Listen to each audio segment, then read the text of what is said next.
شادیوں کا موسم چل رہا ہے۔ شادیوں پر ہمیں دعوت نامے بھی آتے ہیں اور کچھ دعوتیں زبردستی بھی لی جاتی ہیں۔ اسلام میں دعوت کی ادائیگی،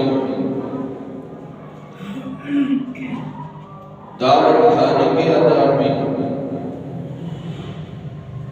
اور دعوت کھلانے کی ادائیگی۔ کھانا کھلانا یہ بڑا ہی بہترین اور عمدہ کام ہے، لیکن اگر ہم ایک ساتھ مل کر اکٹھے ہو کر کسی دوست کے پاس چلے جاتے ہیں کھانا کھانے کے لیے، اور اس کے پاس اتنی استطاعت نہیں ہے کہ وہ آپ کو کھانا کھلائے، لیکن اس کے باوجود آپ کہیں کہ ہم نے تو کھانا کھا کے ہی جانا ہے، تو اس طرح کی زبردستی اسلام اس چیز کی اجازت نہیں دیتا۔ اگر آپ کسی کی شادی پہ جا رہے ہیں تو آپ یہ کہیں کہ فلاں کو بھی اکٹھا کر دیا جائے، فلاں بھی آ جائے، فلاں بھی آ جائے، اور آپ 6-7 بندوں کو اکٹھا کر کے شادی پہ لے جاتے ہیں، اور پھر اس نے آپ کو لکھ کر بھیجا کہ 1 یا 2 بندے آ جائیں۔ آپ ایک جتھا اکٹھا کر کے لے کے جاتے ہیں، اور اس لیے کہ میں نے 5-10 ہزار سلامی دینی ہے تو وہ تو پورے کرنے ہی کرنے ہیں، تو اس طرح آپ اتنے لوگوں کو لے کے جائیں گے تو یہ آپ اپنے مسلمان بھائی کے ساتھ زیادتی کر رہے ہیں۔ اسلام اس کے بارے میں بھی ہمیں تعلیمات دیتا ہے کہ کہاں سے کھانا چاہیے اور کہاں سے نہیں کھانا چاہیے، اس کے بارے میں جاننا بھی ضروری ہے۔ قرآن مجید میں سورۃ نور کے اندر آیت نمبر 61 میں اللہ عز و جل فرماتے ہیں أَن تَأْكُلُوا مِن بُيُوتِكُمْ أَوْ بُيُوتِ آبَائِكُمْ أَوْ بُيُوتِ أُمَّهَاتِكُمْ أَوْ بُيُوتِ إِخْوَانِكُمْ أَوْ بُيُوتِ أَخَوَاتِكُمْ أَوْ بُيُوتِ أَعْمَامِكُمْ أَوْ بُيُوتِ عَمَّاتِكُمْ أَوْ بُيُوتِ أَخْوَالِكُمْ أَوْ بُيُوتِ خَالَاتِكُمْ أَوْ مَا مَلَكْتُم مَّفَاتِحَهُ أَوْ صَدِيقِكُمْ لَيْسَ عَلَيْكُمْ جُنَاحٌ، کہ تم اپنے گھر سے کھاؤ یا پھر اپنی والدہ یا اپنے والد کے گھر سے کھاؤ یا اپنی بہنوں کے گھر سے یا بھائیوں کے گھر سے کھاؤ یا پھر اپنے ماموں یا چچا کے گھر سے کھاؤ یا اپنی پھپھو یا خالہ کے گھر سے کھاؤ یا اپنے دوستوں کے گھر سے کھاؤ، کوئی حرج نہیں۔ اسلام اس کی اجازت دیتا ہے کہ آپ یہاں سے کھاؤ، لیکن حرج اس وقت ہے جب آپ کو اگلا بندہ اجازت ہی نہ دے تو آپ زبردستی کہیں کہ نہیں کھانا ہے تو یہاں سے ہی کھا کے جائیں گے، تو اسلام اس چیز کی اجازت نہیں دیتا۔ کسی کے ساتھ بھی زبردستی نہیں کی جا سکتی، تو اس لیے کھانا کھانا ہے تو سب سے پہلے ہم اجازت لیں، اجازت لے کر کھانا کھائیں، پھر کوئی حرج نہیں۔ اور کیا کھانا ہے اور کیا پینا ہے، اسلام ہمیں اس چیز کی بھی تعلیم دیتا ہے کے بارے میں بھی بتاتے ہیں. یا ایھا الذین آمنوا کلوا من طیبات ما رزقناکم واشکروا للہ ان کنتم ایاہ تعبدون. کہ اے ایمان والو حلال اور پاکیزہ چیزیں کھاؤ. حلال اور پاکیزہ چیزیں کون سی ہیں؟ جو شریعت نے بتا دی ہیں کہ یہ چیزیں جو ہیں یہ حلال ہیں، ان کو کھاؤ. حلال کھاؤ گے تمہارے جسم کے لیے بھی فائدہ مند ہے اور تمہاری روح کے لیے بھی فائدہ مند ہے. حلال کھاؤ گے تمہارے جسم کے لیے بھی نفع مند ہے اور تمہاری روح کے لیے بھی نفع مند ہے.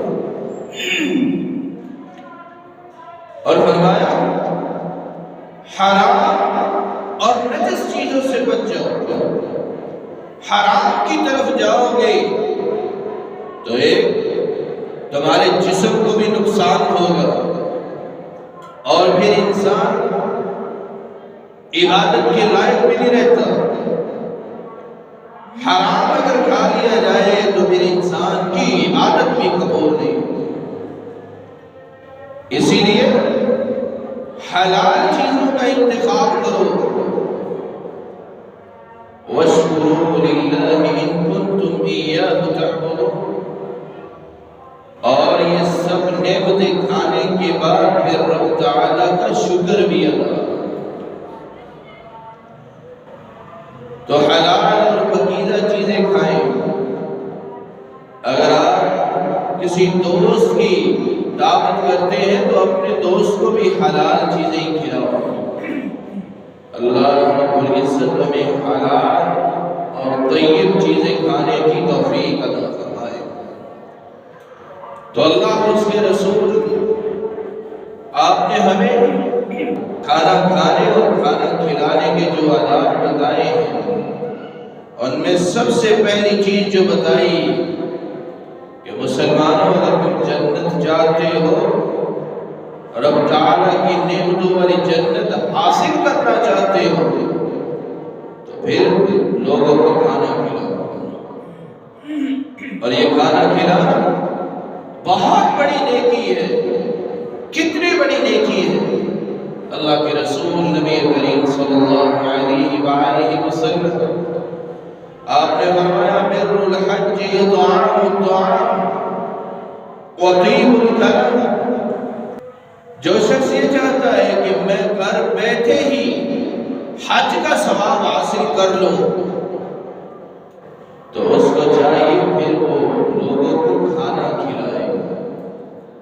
وہ حج جس کو آج کرنے کے لیے لاکھوں روپے لگتے ہیں اور پھر حج پہ جا کے محنت اور مشقت کرنے کے بعد پھر اجر و ثواب ملتا ہے. وہ حج جس کو اگر انسان کر لے تو پھر اس طرح ہو جاتا ہے کہ آج ہی جیسے اس دنیا کے اندر اس نے قدم رکھا ہے ماں کے پیٹ سے آج ہی اس طرح گناہوں سے پاک صاف ہو جاتا ہے. اس حج کا ثواب کس طرح مل سکتا ہے اور کس طرح جنت حاصل ہو سکتی ہے؟ اللہ کے رسول نبی کریم صلی اللہ علیہ وسلم آپ نے فرمایا کہ لوگوں کو کھانا کھلاؤ، اللہ عز و جل تمہیں حج کے برابر اجر و ثواب عطا کرے. وطیب الکلام، اور اپنی زبان کو میٹھا کر لو. کیا مطلب؟ اپنے اخلاق کو درست کر لو، اپنا اخلاق بہترین بنا لو. اخلاق اچھا ہوگا کل قیامت کے دن انبیاء اور شہداء اور صالحین کے ساتھ اکٹھا کر کے اٹھایا جائے. اللہ رب العزت ہمیں سمجھنے کی توفیق عطا فرمائے. ایک اور حدیث میں اللہ کے نبی صلی اللہ علیہ وآلہ وسلم الصادق المصدوق سید الکونین، آپ صلی اللہ علیہ وسلم کے پاس ایک شخص آ جاتا ہے، کہتے ہیں اللہ کے نبی علمنی عملا یدخل الجنہ، مجھے کوئی ایسا عمل بتا دے، کوئی ایسا عمل سکھا دے کہ جس کو کرنے کے بعد میں جنت میں داخل ہوں۔ اللہ کے نبی صلی اللہ علیہ وآلہ وسلم آپ نے فرمایا عاتق النسم وفق الرقب، اے میرے صحابی ایک غلام آزاد کر دو، اللہ ذو جلال تمہیں جنت کا داخلہ دے۔ اور اگر ایک غلام آزاد نہیں کر سکتے تو پھر کسی غلام کی آزادی میں اس میں حصہ ڈال دو، اللہ رب العزت پھر بھی تمہیں جنت عطا کرے۔ ایک غلام آزاد کرنے والا، اس کے بدلے اللہ ذو جلال اس کو، جس نے غلام کو آزاد کیا ہے، اس کے کان، اس کے ہاتھ پاؤں، اس کے کان اور اس کا ناک، اللہ رب العزت ہر چیز اس کی آزاد کر دے جو ایک غلام کو آزاد کر۔ صحابی کہتے اللہ کے رسول اگر میں یہ کام نہ کر سکوں، میری اتنی استطاعت نہ ہو تو پھر کیا کروں؟ آپ صلی اللہ علیہ وسلم آپ نے فرمایا وَأَطْعِمِ الْجَائِعَ وَاسْقِ الظَّمَآنَ، پھر تم لوگوں کو کھانا کھلاؤ، جو بھوکا ہے اس کو کھانا کھلا دو اور جو پیاسا ہے اس کو پانی پلا دو، اللہ ذو جلال پھر بھی تمہیں جنت عطا کرے۔ تو جنت تو اللہ رب العزت نے اتنی آسان کر دی کہ مسلمانوں لے لو، یہ کام ہے چھوٹے چھوٹے، ان کو کر لو گے تو اللہ رب العزت تمہیں اپنی جنت کا وارث بنا۔ اور اس کے بعد جنت مل سکتی ہے، کھانا کھلانے سے بھی جنت مل سکتی ہے۔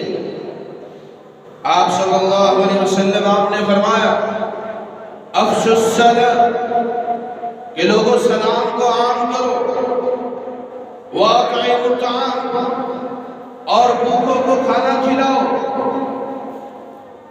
وصلوا الارحام، اور صلہ رحمی کرو۔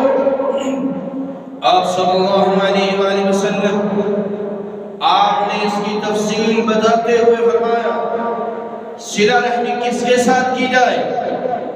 آپ نے فرمایا اپنے رشتہ داروں کے ساتھ حسن سلوک سے پیش آؤ، اپنے رشتہ داروں کو کھانا کھلاؤ، اپنی دعوت میں ان کو بھی بلایا کرو۔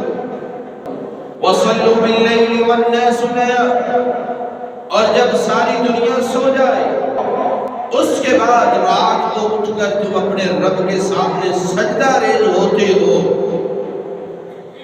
تو یہ انسان اللہ رب العزت کو بڑا ہی پیارا لگتا ہے۔ سب کے سامنے انسان سجدے کرتا ہے تو لوگ بڑی باتیں کرتے ہیں کہ یہ تو بڑا نمازی ہے، بڑے سجدے کرنے والا ہے، یہ تو بڑی نماز خشوع اور خضوع سے پڑھتا ہے، کمال کا انداز۔ لیکن مزہ تو تب ہے کہ جب انسان ساری دنیا سوئی ہو اور رب کے سامنے سجدہ ریز ہو۔ تہجد کا اہتمام جو شخص کرتا ہے اس سے بڑا خوبصورت انسان دنیا میں نہیں۔ یہ چار کام جس کے اندر آ جائے، اللہ کے نبی صلی اللہ علیہ وآلہ وسلم آپ نے ضمانت دی ہے تدخل الجنت بسلام، یہ چار کام تم کر لو اللہ رب العزت سلامتی کے ساتھ تمہیں جنت میں داخل کرے۔ اور اللہ رب العزت ہمیں کھانا کھلانے والوں میں شامل فرمائے۔ کتنا سا کھانا ہو تو ہمیں جنت مل سکتی ہے، کوئی بڑی بڑی ہوٹلنگ کروانے سے نہیں، یا پھر بڑے پیزے اور شاورمے اور اس طرح کی بڑی بڑی ڈشز کھلانے سے جنت نہیں ملتی۔ اللہ کے نبی صلی اللہ علیہ وسلم آپ نے فرمایا اتقوا النار ولو بشق تمرہ، اگر کسی بھوکے انسان کو کھجور کا آدھا ٹکڑا ہی کھلا دو گے تو اس کے بدلے میں بھی اللہ رب العزت تمہیں جہنم سے آزاد کرے گا، اور جو جہنم سے آزاد ہو گیا اللہ رب العزت اس کو جنت میں داخل کرے گا۔ ایک صحابی اللہ کے نبی صلی اللہ علیہ وآلہ وسلم آپ کے پاس آ کر پوچھتا ہے ایُّ الاسلام خیر، اے اللہ کے نبی مجھے بتلائیں میں کون سی خوبی اپنے اندر پیدا کر لوں، اے اللہ کے نبی مجھے بتلائیں کون سی خوبی جس کو میں اپنا لوں جو بہترین ہے۔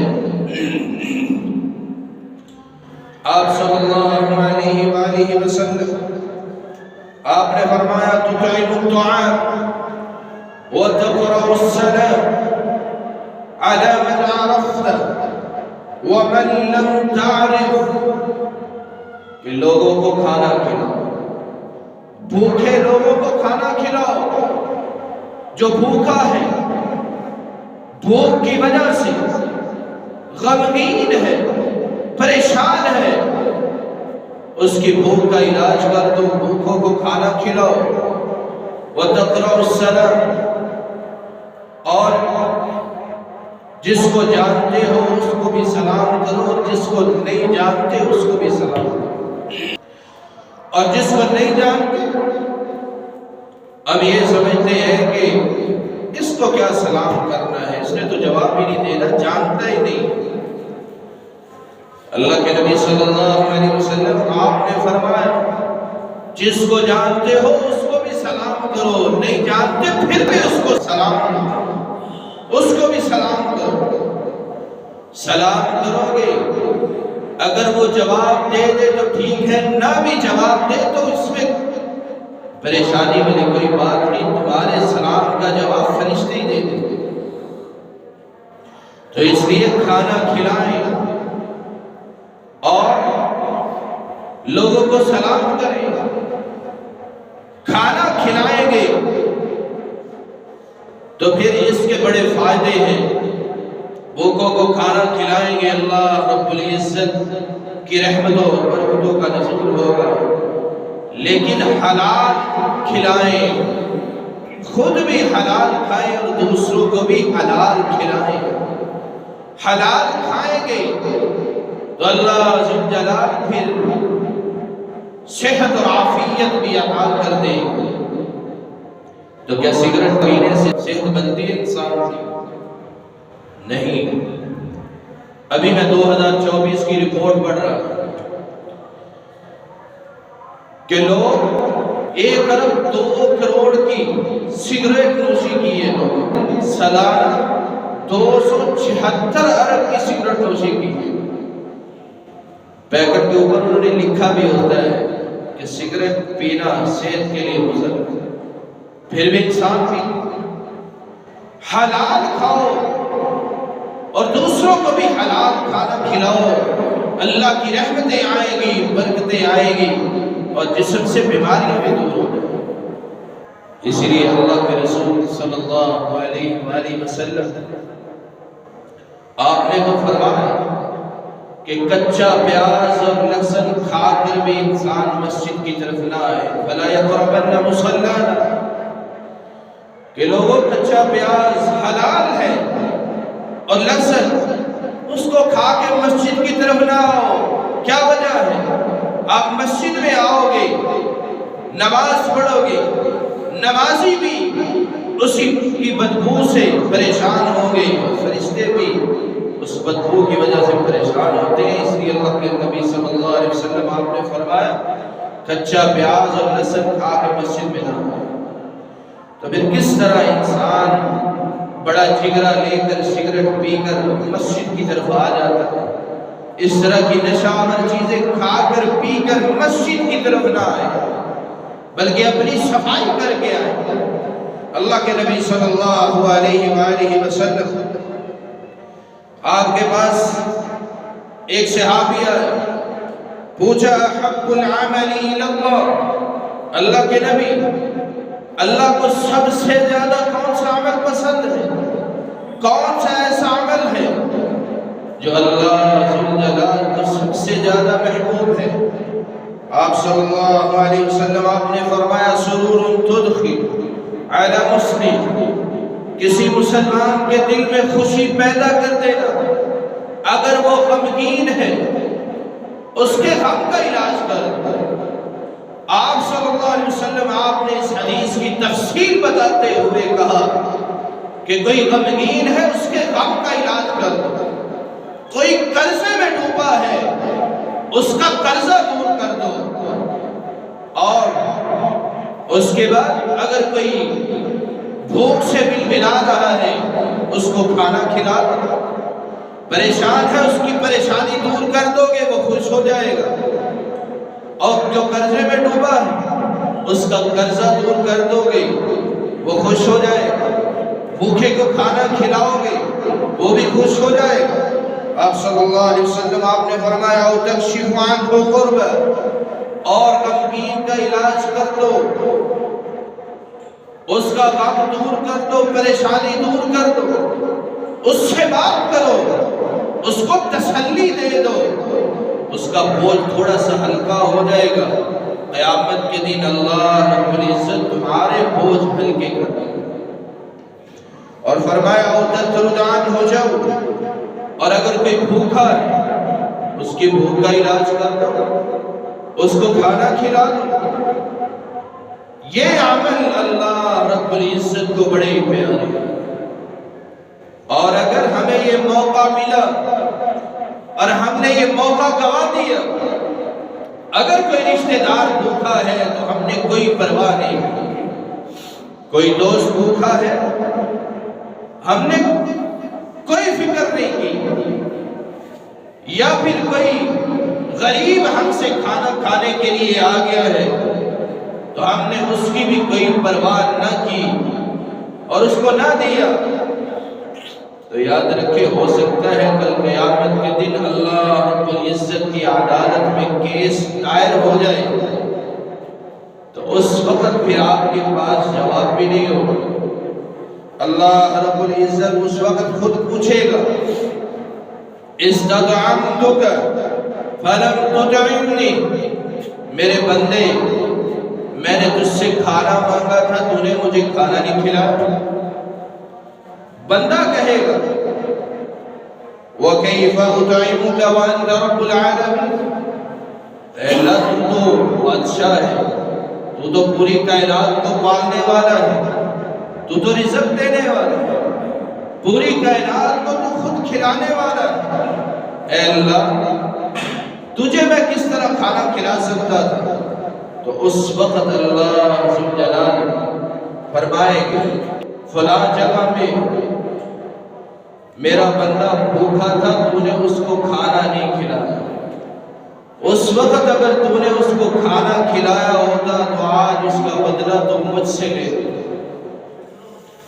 اس لیے کوئی بھی بھوکا نظر آ جائے تو اس کو کھانا کھلائے، کوئی بھی، آپ اس کو جانتے ہیں یا نہیں بھی جانتے، اس کو کھانا کھلا دیں۔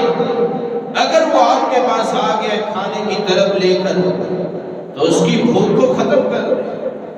کچھ تو پیشہ ور ہوتے ہیں مانگنے والے، اکثر میرے پاس بھی آتے ہیں کھانا کھانا ہے لیکن کھانا نہیں ہوتا، میں کہتا ہوں آؤ تمہیں کھلاتا ہوں، نہیں کھانا نہیں کھانا بس پیسے دے دو،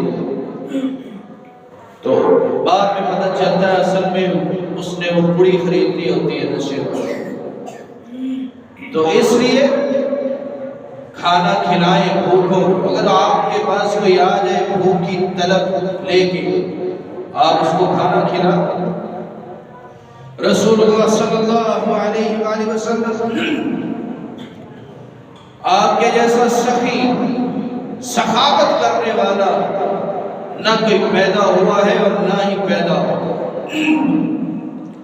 اب کہتے ہیں کاروبار نہیں چلتے، پریشانیاں نہیں ختم ہوتی، گھریلو جھگڑے ختم نہیں ہوتے، معاملات گھر کے ختم نہیں ہوتے، گھر میں سکون ہی نہیں ہے، بے سکونی ہے، تو سکون کیسے ملے گا؟ ام المؤمنین خدیجہ رضی اللہ تعالی عنہ، آپ صلی اللہ علیہ وسلم جب آپ کے اوپر پہلی وحی نازل ہوئی، آپ پہاڑ کی چوٹی پہ اپنے رب کا ذکر کر رہے تھے، اللہ کو یاد کر رہے تھے، فرشتہ آ کر کہتا ہے یا محمد اقرأ صلی اللہ علیہ وسلم، اے محمد پڑھو۔ آپ صلی اللہ علیہ وسلم آپ نے کہا میں انا بقاری، میں پڑھا لکھا نہیں۔ پھر کہا پڑھو، کہا میں پڑھا لکھا نہیں۔ اس کے بعد فرشتہ جھنجھوڑتا ہے، سینے سے لگاتا ہے، گھر واپس آتے ہیں، بیمار ہو جاتے ہیں، کب کبھی تاری ہو جاتی ہے۔ حضرت خدیجہ رضی اللہ تعالیٰ عنہ ان سے کہا کہ مجھے کمبل دے دو، مجھے تو اپنی جان کا خطرہ محسوس ہو رہا۔ اس وقت حضرت خدیجہ رضی اللہ تعالیٰ عنہ آپ صلی اللہ علیہ وسلم آپ کی کچھ خوبیاں بتا کر آپ کو تسلی دے دی۔ کَلَّا لَا يُخْزِيكَ اللَّهُ أَبَدًا، حضرت خدیجہ کہتی ہے اللہ کی قسم، اے اللہ کے نبی، اللہ رب العزت آپ کو اکیلا نہیں چھوڑے گا، وہ تو آپ کے ساتھ ہیں۔ اور آپ نے پھر خوبیاں بیان کی آپ کی، اور کون سی خوبیاں بیان کی؟ اِنَّكَ لَتَصِلُ الرَّحِمَ۔ حضرت خدیجہ رضی اللہ تعالی عنہ فرماتی اللہ کے نبی آپ تو رشتہ داروں کا خیال کرتے ہیں، رشتہ داری جوڑتے ہیں، ان کے ساتھ بڑا اچھا سلوک کرتے ہیں، اللہ ذوالجلال آپ کو کیسے اکیلا چھوڑے گا؟ وَتَقْسِمُ الْمَعْدُومَ، اور جس کے پاس کھانے کے لیے کچھ نہ ہو آپ اپنے پاس سے لے جا کر اس کو کھانے کے لیے کچھ نہ کچھ دیتے ہیں۔ اور فرمایا وَتَكْرِمُ الضَّيْفَ، اور اگر کوئی مہمان آ جائے آپ کو خوشی ہوتی ہے کہ میرے گھر بھی مہمان آئے۔ اور فرمایا وَتَحْمِلُ الْقَلْبَ، اور اتنا نرم دل ہے آپ، اتنے نرم دل ہیں کہ اگر کوئی بوڑھا اپنے سر کے اوپر سامان لے کر جا رہا ہو آپ اس کا سامان خود اٹھا لیتے ہیں اور اس کو گھر چھوڑ کے۔ اللہ ذوالجلال ہمیں بھی خوبیوں کا مالک بنائے اور اپنے اندر ایسی خوبیاں پیدا کرنے کی توفیق عطا فرمائے۔ تو کھانا کس کس کو کھلانا چاہیے؟ جس کو اللہ ذوالجلال نے توفیق دی ہے وہ کھانا کھلائے۔ اللہ کے نبی صلی اللہ علیہ وآلہ وسلم آپ نے اپنے بڑے ہی پیارے صحابی حضرت ابو ذر رضی اللہ تعالی عنہ کو نصیحت کرتے ہوئے فرمایا یا ابا ذر ان اذا طبخت معقتا، اے ابو ذر اگر تم گھر کے اندر گوشت بناؤ تو پھر اس کا شوربہ زیادہ بنا دو۔ کیا وجہ ہے؟ آپ نے کھانا بنانے کا انداز بھی سمجھایا اور اس کو زیادہ کرنے کا انداز بھی بتایا کہ کس طرح زیادہ ہو سکتا ہے۔ اور آپ نے فرمایا جب گوشت بناؤ تو اس کا شوربہ زیادہ بنا لیا کرو۔ کس وجہ سے؟ فرمایا فَتَآحَتْ جِيرَانَ، اس میں سے اپنے ہمسایوں کا بھی خیال کرو، ان کو بھی بھیجا کرو۔ ضروری نہیں ہے کہ آپ گوشت ہی ان کے گھر میں بھیجیں، اگر شوربہ ہی اپنے ہمسایوں کے گھر میں بھیج دے تو وہ بھی کافی ہے۔ رسول اللہ صلی اللہ علیہ وآلہ وسلم آپ نے فرمایا لو دعیت الى قراء لأجبت، اللہ کے نبی صلی اللہ علیہ وسلم آپ نے فرمایا اگر مجھے ایک پائے ایک کھری کی دعوت مل جائے تو میں اس کو بھی قبول کروں گا۔ آپ صلی اللہ علیہ وسلم آپ کو اتنی چھوٹی سی دعوت ملے تو اس کو بھی حقیر نہیں سمجھتے بلکہ خوش دلی سے اس کو قبول کر لیتے ہیں۔ تو ہمسائے کو ہمسائے کا تحفہ خوش دلی سے قبول کرنا چاہیے۔ اللہ کے نبی صلی اللہ علیہ وسلم آپ نے عورتوں کو بھی حکم دیا لا تحقرن جارة لجارتها، کوئی بھی ہمسائی اپنی ہمسائی کے بھیجے ہوئے تحفے کو حقیر نہ سمجھے۔ اگر تحفہ بھیجا ہے اس کو اپنے پاس رکھیں، اس کو قبول کر لیں اور اس کے بدلے میں اس کو دعا دیں جزاک اللہ خیرا، اور اس کے بدلے میں اس کو بھی کچھ نہ کچھ بھیجیں۔ اس سے محبت بڑھے گی، رشتہ داری کے آپس میں جو تعلقات ہیں وہ مضبوط ہوں گے۔ تو ہمسائے کا خیال کرنے کا اللہ کے نبی صلی اللہ علیہ وسلم آپ نے حکم دیا ہے، اور آپ نے فرمایا ما آمن به من بات شبعان وجاره جائع وهو يعلم۔ آپ صلی اللہ علیہ وسلم آپ نے فرمایا کہ وہ انسان مومن نہیں ہو سکتا جس کا ہمسایہ بھوکا ہے اور وہ پیٹ بھر کے کھا کے سو رہا ہے، کھراٹے مار رہا ہے، پیٹ بھر کے کھا کے پھکیے ڈھونڈتا پھر رہا ہے اور ہمسایہ بھوک سے بلبلا رہا ہے۔ آپ نے فرمایا وہ شخص مومن ہی نہیں ہے۔ اگر اس کو پتا ہے کہ میرا ہمسایہ اتنے دنوں سے بے روزگار ہے، اس نے کچھ نہیں کھایا، اس کے بچے بھی بھوکے ہیں اور وہ بے روزگار ہے، کام پہ نہیں جا سکا، اس کے گھر میں کچھ نہیں بنا، اس کے باوجود پھر بھی یہ پیٹ بھر کے کھا کے سو رہا ہے، کھراٹے مار رہا ہے، آپ صلی اللہ علیہ وسلم فرماتے ہیں کہ یہ مومن ہی نہیں۔ اللہ رب العزت ہمیں اپنے ہمسایوں کا خیال کرنے کی توفیق عطا فرمائے، اور اس کے علاوہ جو انسان اپنی بیوی بچوں کے لیے کما کے لاتا ہے، اللہ ذوالجلال اس کا بھی اجر و ثواب عطا کرتا ہے۔ رسول اللہ صلی اللہ علیہ وسلم آپ نے فرمایا وَاللُّقْمَةُ فِي امْرَأَتِكَ لَكَ بِهَا أَجْرٌ، وہ ایک لقمہ جو تم اپنی بیوی کے منہ میں ڈالتے ہو یا اس کو کھانے کے لیے کچھ نہ کچھ دیتے ہو، اللہ رب العزت اس کا بھی تمہیں اجر و ثواب دیتے ہیں۔ بیوی اگر آپ کی کمائی سے کچھ نہ کچھ کھا لیتی ہے، اللہ رب العزت اس کا بھی تمہیں اجر و ثواب عطا کرتے ہیں۔ اللہ کے نبی صلی اللہ علیہ وآلہ وسلم آپ نے فرمایا فی کل کبد رطبۃ اجر، دنیا کی ہر مخلوق، ہر جاندار جس کے اندر جان ہے اس کے ساتھ نیکی کرو گے تو اللہ ذوالجلال اس کا بھی تمہیں اجر و ثواب عطا کرے۔ اللہ کے نبی صلی اللہ علیہ وآلہ وسلم آپ نے یہ اس وقت بات کہی جب آپ وہ واقعہ بیان کر رہے تھے کہ ایک فحاشہ عورت ایک کتے کو پانی پلایا تو اللہ ذوالجلال نے اس کی ساری زندگی کی سیاہیاں معاف کر دی اور اس کو جنت کا وارث بنا۔ تو صحابی حیران ہوتے کہ اللہ کے نبی جانوروں کے ساتھ بھی حسن سلوک کرے اس کا بھی اجر ملے گا۔ اس وقت پھر اللہ کے نبی صلی اللہ علیہ وسلم آپ نے فرمایا فی کل کبد رطبۃ اجر، اگر کسی جانور کے ساتھ بھی نیکی کرو گے اللہ ذوالجلال اس کا بھی تمہیں اجر و ثواب عطا کرے۔ اللہ ذوالجلال ہمیں سمجھنے کی توفیق عطا فرمائے۔ اور اس کے بعد تیسرا مسئلہ، اگر کوئی دوست ہمیں دعوت دے تو اس کی دعوت پہ جانا چاہیے یا نہیں جانا چاہیے۔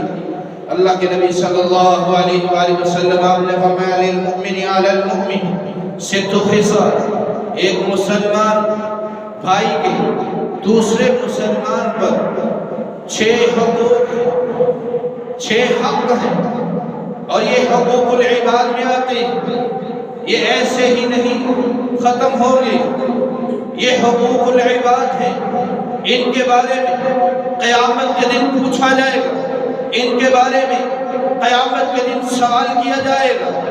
آپ صلی اللہ علیہ وسلم آپ نے فرمایا عَادَهُ إِذَا مَرِيض، اگر کوئی مسلمان بیمار ہو جائے اس کی بیمار پرسی کرنے کے لیے جاؤ۔ ہم امیر کی بیمار پرسی کرنے کے لیے تو جاتے ہیں، غریب کی بیمار پرسی کرنے کے لیے کوئی نہیں جاتا۔ اگر کسی امیر انسان کو چھینک بھی آ جائے تو ہم اس کے گھر کی دہلیز تک توڑ دیتے ہیں، اس لیے کہ یہاں سے کھانے کو ملے گا، اور اگر کوئی غریب اس کا کوئی ایکسیڈنٹ ہی ہو جائے، مر جائے، تو اس کو پوچھنے کے لیے ہم نہیں جاتے، تو یہ فرق اپنے اندر ختم کر دیں۔ اگر کوئی بیمار ہے تو اس کی تیمارداری کرنا ایک مسلمان پر واجب ہے، اس کی تیمارداری کرنے کے لیے جائیں۔ وَيَشْهَدُ إِذَا مَاتَ، اور اللہ کے نبی صلی اللہ علیہ وسلم آپ نے فرمایا اگر کوئی فوت ہو جائے تو اس کا جنازہ بھی پڑھیں، اور اگر وہ دور ہے یا کوئی کسی عذر کی وجہ سے نہیں جا سکتا تو کوئی بات نہیں۔ اور آپ صلی اللہ علیہ وسلم آپ نے فرمایا اگر کوئی آپ سے نصیحت کرنے کے لیے آ جائے تو اس کو نصیحت بھی کرو۔ وَيُجِيبُهُ إِذَا دَعَا، اور اگر کوئی آپ کو دعوت دے تو اس کی دعوت کو حقیر نہ سمجھو، اس کی دعوت کو قبول کر لو۔ اگر وہ دعوت دے رہا ہے بلا وجہ اس کی دعوت کو نہ ٹھکراؤ۔ اللہ کے نبی صلی اللہ علیہ وسلم آپ نے تو یہاں تک فرمایا لو دعیت الی قرائن، کہ اگر مجھے ایک کھری کی ایک پائے کی بھی دعوت ملے تو میں اس کو بھی قبول کر لوں گا۔ رسول اللہ صلی اللہ علیہ وآلہ وسلم آپ نے فرمایا اذا دعی احدکم الی طعام فلیجب، کھانا جیسا بھی ہو اس کے اندر نقص نہیں نکالنا چاہیے، جیسا بھی کھانا ہو، دعوت جیسی بھی ہو، اس کو قبول کرنا چاہیے۔ اللہ کے نبی صلی اللہ علیہ وآلہ وسلم آپ کے نواسے حضرت حسن رضی اللہ تعالی عنہ آپ کے تربیت یافتہ گھوڑے پہ بیٹھے ہیں، سواری پہ بیٹھے ہیں، راستے پہ آ رہے ہیں، دیکھا کہ راستے میں ریت کے اوپر کچھ فقیر بیٹھے ہوئے ہیں اور سوکھی روٹی کھا رہے ہیں۔ دیکھا کہ حضرت حسن رضی اللہ تعالی عنہ آ رہے ہیں اور کہا کہ آجائیں آپ بھی ہمارے ساتھ کھانا کھائیں، آپ کو دعوت ہے۔ حضرت حسن نیچے اترتے ہیں گھوڑے سے اور ان کے ساتھ وہیں پہ ریت کے اوپر بیٹھ کر ان کے ساتھ وہی سوکھی روٹی کھاتے ہیں، ان کے ساتھ سوکھی روٹی کھاتے ہیں، ان کی دعوت کو قبول کرتے ہیں، کھانا کھانے کے بعد ان کا شکریہ ادا کرتے ہیں، اور پھر کہا کہ کل آپ لوگوں کی میرے ہاں دعوت ہے۔ وہ جاتے ہیں، حضرت حسن رضی اللہ تعالی عنہ اپنے گھر میں ان کے لیے بہترین کھانا بنا کر ان کو کھلاتے ہیں۔ تو اس لیے دعوت جیسی بھی ہو اس کو حقیر نہ سمجھیں۔ یہ نہیں کہ اگر فلاں نے کوئی ہوٹلنگ کی دعوت دی ہوگی یا بڑے رنگ برنگی ڈشیں بنائی ہوں گی تو پھر ہی جائیں، اور اگر اس نے کوئی دال سبزی بنائی ہے تو پھر جانے کا تو فائدہ ہی نہیں۔ اور اللہ کے نبی صلی اللہ علیہ وسلم نے دعوت کے جو آداب ہمیں بتائے اس پہ عمل کرنا چاہیے، اور اگر دعوت نہ ملے تو بلا وجہ دعوت پہ جانا بھی نہیں چاہیے۔ دعوت نہ ملے تو بلا وجہ دعوت میں جانے کی ضرورت نہیں ہے۔ آپ صلی اللہ علیہ وآلہ وسلم آپ نے فرمایا من دعی فلم یجب فقد عصى اللہ ورسولہ، اگر کوئی شخص آپ کو دعوت دے تو اس کی دعوت کو قبول کر لو، اور اگر کوئی شخص دعوت کو قبول نہیں کرتا تو اس نے اللہ اور اس کے رسول کی نافرمانی کی۔ اس لیے جس کو دعوت ملے وہ اس دعوت کو قبول کرے، اور جس کو دعوت نہیں ملی اور بغیر اجازت و دعوت کے اندر داخل ہو گیا اس کے بارے میں اللہ کے نبی صلی اللہ علیہ وسلم آپ نے فرمایا وَمَن دَخَلَ عَلَى غَيْرِ دَعْوَةٍ دَخَلَ سَارِقًا وَخَرَجَ مُغِيرًا، جس کو دعوت نہیں ملی وہ پھر بھی دعوت کے اندر چلا گیا ہے، وہ تو ایسے ہے کہ جیسے چور بن کے داخل ہوا ہے اور ڈاکو بن کے باہر نکلا۔ آج دنیا کی عدالتیں جس کو کہہ دے کہ یہ مجرم ہے تو اس کو مجرم کہہ دے، اور پوری دنیا اس کو مجرم کہہ دے، اور جس کو اللہ کے نبی صلی اللہ علیہ وآلہ وسلم کہہ دے کہ یہ مجرم ہے تو پھر اس کا بنے گا نہیں۔ اس لیے ہمیں ان چیزوں کو سوچنا چاہیے۔ اور ہاں، اگر آپ کسی کی دعوت میں بغیر اجازت چلے جاتے ہیں، آپ کا دوست ہے اور آپ اس کو ملتے ہیں کہ شاید اس میرے دوست کو یاد نہیں رہا، مجھے دعوت میں اس نے بلانا تھا، اس کو پتہ نہیں تھا، آپ اس کے پاس جاتے ہیں، اس کو ملتے ہیں اور آپ کو دیکھ کے وہ خوش ہو جاتا ہے، اس کی خوشی کی انتہا نہیں رہتی، اور پھر وہ کہتا آپ کو کہ یار مجھے تو یاد ہی نہیں رہا، یہ تو اچھا کہ آپ خود ہی آگئے، تو وہ آپ کو دیکھ کے کھل اٹھے، خوش ہو جائے، کوئی حرج نہیں ایسے انسان کے لیے جو آپ کو دیکھ کے خوشی سے کھل اٹھے اور آپ اس کی دعوت میں چلے جاتے ہیں۔ تو اللہ کے نبی صلی اللہ علیہ وآلہ وسلم، ایک صحابی آپ کی دعوت کرتا ہے، ابو شعیب، آپ اس کی دعوت میں جاتے ہیں، 6 بندے چلے جاتے ہیں، اللہ کے نبی صلی اللہ علیہ وسلم آپ نے فرمایا کہ میرے صحابی تم نے 5 بندے کہے تھے، ہمارے ساتھ 6 آ گئے، اگر تم اجازت دیتے ہو تو یہ کھانا کھا لیتا، اگر اجازت نہیں دیتے تو یہ واپس چلا جائے۔ تو صحابی نے کہا نہیں اللہ کے رسول، ابھی یہ آ گیا ہے تو اس کو بھی کھانا کھلائیں۔ تو اس لیے اگر کوئی آپ کی دعوت میں بلا وجہ چلا جائے، بغیر پوچھے، بغیر اجازت کے، بغیر دعوت نامے کے چلا جائے، تو پھر وہ ایسے ہے کہ جیسے وہ چور بن کے داخل ہوا ہے اور ڈاکو بن کے وہ نکلا ہے۔ اگر 2-3 دعوتیں آپ کو ایک ساتھ اکٹھی آ گئی تو اس میں کیا کرنا چاہیے؟ اللہ کے نبی صلی اللہ علیہ وسلم آپ نے فرمایا اگر آپ کو 2 دعوتیں اکٹھی آ گئی دعوت نہ، آپ نے فرمایا اقربہما باب، سب سے پہلے اس کی دعوت میں شامل ہو جاؤ کہ جو تمہارے قریب ہے، جو تمہارے زیادہ قریب ہے گھر کے، سب سے پہلے اس کی دعوت میں جاؤ، پھر دوسرے کی دعوت میں جاؤ۔ رسول اللہ صلی اللہ علیہ وآلہ وسلم آپ نے فرمایا کون سی ایسی دعوت ہے کہ جس میں شامل نہیں ہونا چاہیے، جانا نہیں چاہیے؟ من كان يؤمن بالله واليوم الآخر فلا يجلس على مائدة يدار عليها بالخمر۔ اللہ کے نبی صلی اللہ علیہ وسلم فرماتے ہیں وہ انسان جو اللہ پر ایمان رکھتا ہے اور آخرت پر ایمان رکھتا ہے، وہ ایسی دعوت میں نہ جائے کہ جس کے اندر شراب چل رہی ہو، اور اس سے مراد کوئی بھی حرام کام ہو رہا ہو جس دعوت کے اندر، اس کے اندر جانے ہی نہیں چاہیے۔ تو اللہ رب العزت ہمیں سمجھنے کی توفیق عطا فرمائے۔ رسول اللہ صلی اللہ علیہ وآلہ وسلم آپ حضرت فاطمہ رضی اللہ تعالیٰ ان کے گھر جاتے اور وہاں سے داخل بھی ہوتے پھر واپس آ جاتے، حضرت فاطمہ علی رضی اللہ تعالیٰ عنہ سے کہتی کہ جائے دیکھیں کہ میرے والد واپس کیوں چلے گئے۔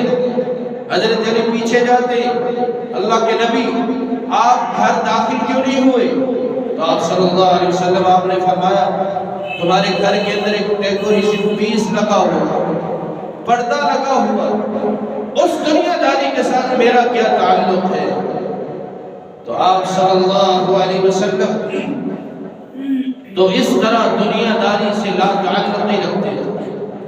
تو اس لیے اپنی دعوت کو اگر بنائے نا، خوبصورت بنانا ہے تو اس کو اسلامی شریعت کے مطابق بنائیں۔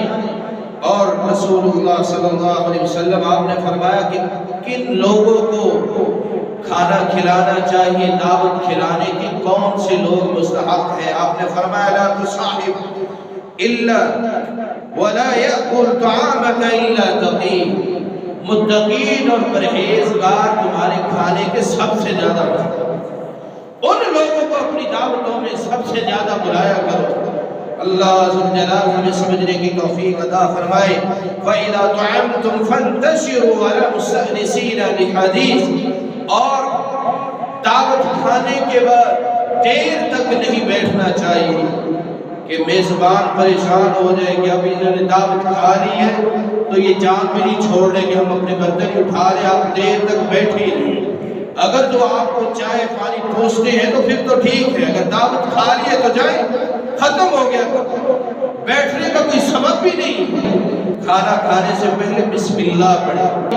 اللہ کے نبی صلی اللہ علیہ وآلہ وسلم آپ نے کھانا کھانے سے پہلے آداب سکھائے ہیں، ان کو سمجھیں۔ اور کھانا کھانے کے بعد اللہ کے نبی صلی اللہ علیہ وسلم آپ نے جو دعا بتائی، الحمدللہ الذی اطعمنی ورزقنی ولا حول قوت منی، اللہ کے نبی صلی اللہ علیہ وسلم آپ نے یہ دعا بتائی ہے کہ جو شخص یہ دعا پڑھ لیتا ہے اللہ عز و جلال اس کے گناہوں کو بھی معاف کر دیتا ہے۔ اور اس کے بعد جب دعوت کھا لیں تو دعوت کھلانے والے کے لیے بھی ان کو دعا کرنی چاہیے، اللہم بارک لہم فیما رزقناہم واغفر لہم وارحمہم، اے اللہ اس کو برکتوں سے نواز دے، اس کے رزق میں اضافہ کر دے، اس کے گناہوں کو معاف کر دے، اس کے حال پر رحم فرما۔ اللہ رب العزت ہمیں سمجھنے کی توفیق عطا فرمائے۔ وآخر دعوانا الحمدللہ۔